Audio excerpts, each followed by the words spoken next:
Matooti oduu torbaan kanaa. Waggaa 50ffaa qabsoo hidhannoo bilisummaa Oromiyaa bara 1963 Jeneraal Waaqoo Guutuutiin jalqabamtee muddee 21 bara 2013 Naayiroobii Keeniyaa keessatti yaadachuudhaaf qophiin xumurame. Akka mooltan daawwattoota televizyiina Gadaa nagaan keenna bakkuma jirtanitti isin haa ga'u. Waggaa 50ffaa qabsoo hidhannoo bilisummaa Oromiyaa bara 1963 Jeneraal Waaqoo Guutuutiin jalqabamtee muddee 21 bara 2013 Naayiroobii Keeniyaa keessatti yaadachuudhaaf qophiin xumurame.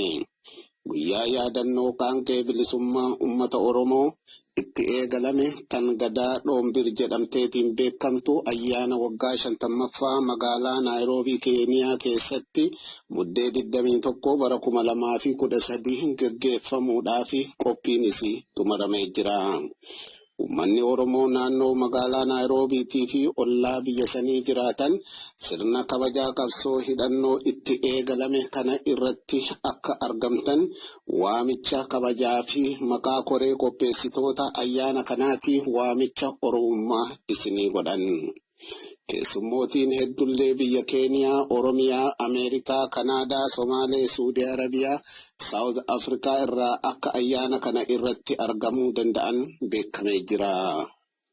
Artistoonni Oromoolee hedduu kabajaa guyyaa yaadannoo qabsoo kana irratti argamuudhaaf akka uummata jajjabeessuudhaaf diraamaa afaan Oromoo qopheessuudhaan ayyaana midhaasuudhaaf qophiin isaa xumuramee jira. Hambaan gootowwan hafanii ayyaana kanarratti argamuun waa hedduu irraa baruu fi dhaga'uuf jirra.